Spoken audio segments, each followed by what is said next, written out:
in this community, there was this little owl. This is a good picture because I was really close to him. I think that somebody found him, like orphaned or something, and is taking care of him in this community.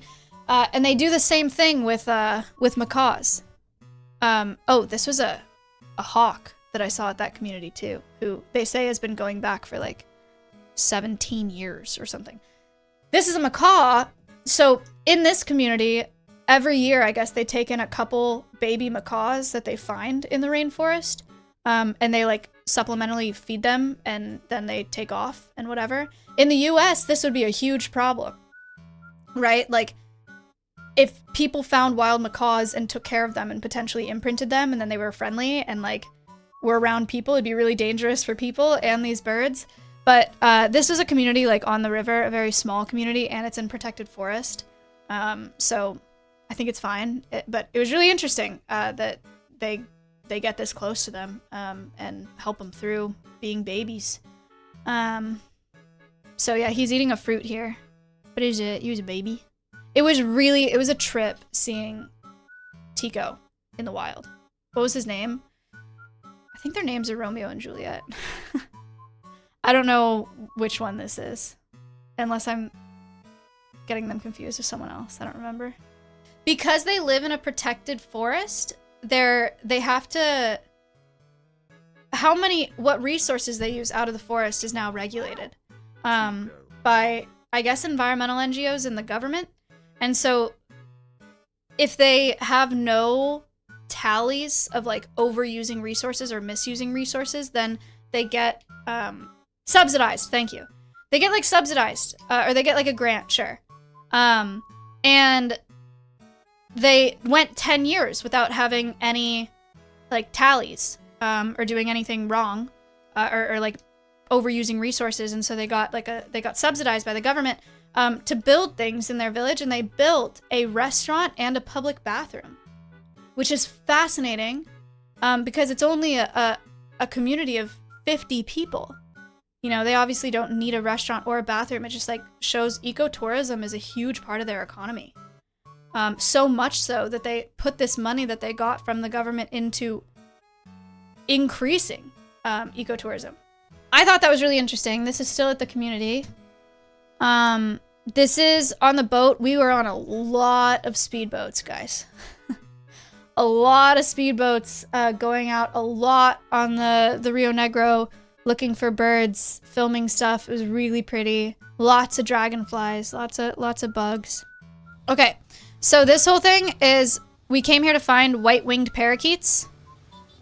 White-winged parakeets are just like these little birds, and they roost here, like in the city, in Manaus. And they roost on all these trees where the leaves are missing. You know that they sit here because all the leaves fell off, because they all sit there. This is so funny. I was trying to film the birds in the sky, and a truck honked, and Lynn, this wonderful woman who was amazing, we did an interview with her as well. She got so spooked. It's so funny.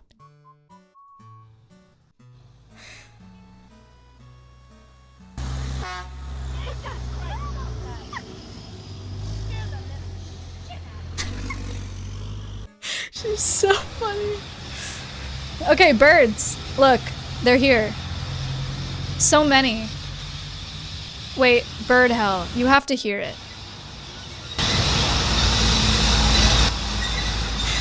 Dude, I've told you guys how loud parrots are. Imagine this many screaming. Wait! Eduardo sighting? Sorry, Eduardo. But he's here. Yeah, these are parakeets.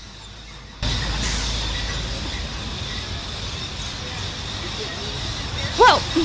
There he is! There he is. I didn't take this picture. I just wanted to show what they looked like. Yeah, parakeets. White-winged parakeets. They're cute though, huh?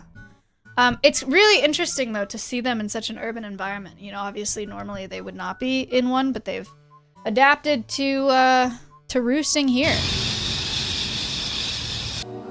Bees, beetles, rhinoceros beetle, butterflies. Yes, they're real.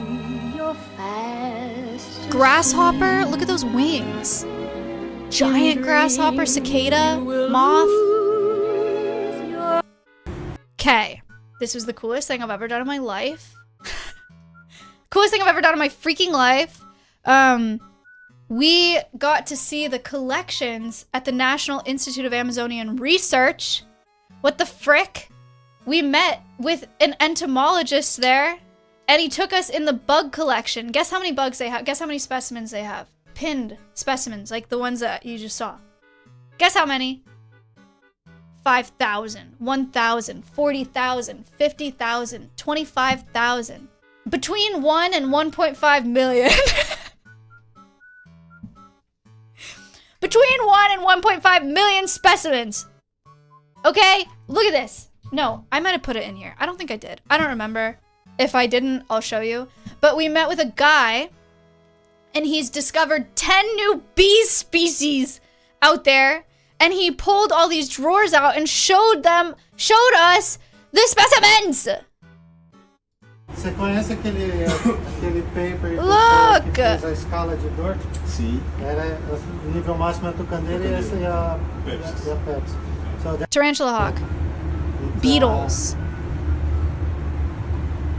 Hunts the tarantula. Harlequin beetle. Grasshopper. Aqui é Look at the escorpião wings. d'água, né? Não sei se ele já Are you kidding me? Esse bicho aqui, inclusive, tá na escala de dor também.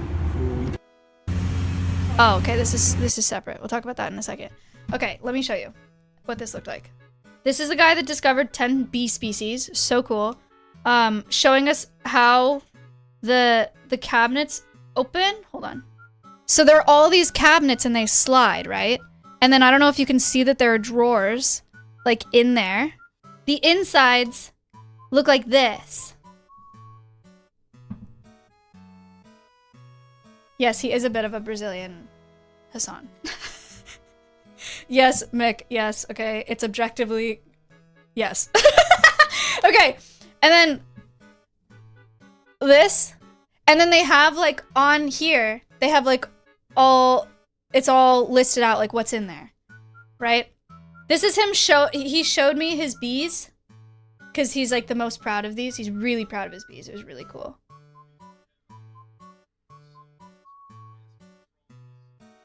Okay, so these are what the drawers look like. This is why there's so freaking many bugs, is because all of these drawers look like that. And then there's this many aisles of rows of drawers. It was the coolest thing I've ever seen. These are some moths from there. Oh, frick. Oh, okay. Well, here. Moths. Big moths. Okay. Look at these bees. They're freaking purple. No. This was a bug Eduardo found in his hotel room. Or near his hotel.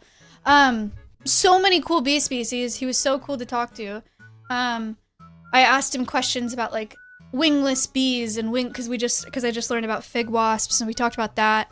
I asked him a bunch of questions about all the bugs I was seeing. It was so cool. And so we have footage of that. That'll be in the video as well. It was just so neat. We also got to see like they have a ton of specimens that haven't been identified yet or haven't been like categorized yet. And so we went into this room where there's a ton of them like preserved in jars with alcohol. And so you have no idea when you walk in there how many of those are like species that haven't been described yet. Like I bet there are a bunch. They went on a 20-day expedition into this like mountain range, like with entomologists and ornithologists and whatnot. And they came back having identified like 40 species of, or 40 to 50 species of bugs and birds and reptiles or amphibians. It's called the National Institute of Amazonian Research, but the acronym is INPA, because in Brazilian it's INPA. Or it's like, or in Brazilian that's the acronym, you know, or in Portuguese.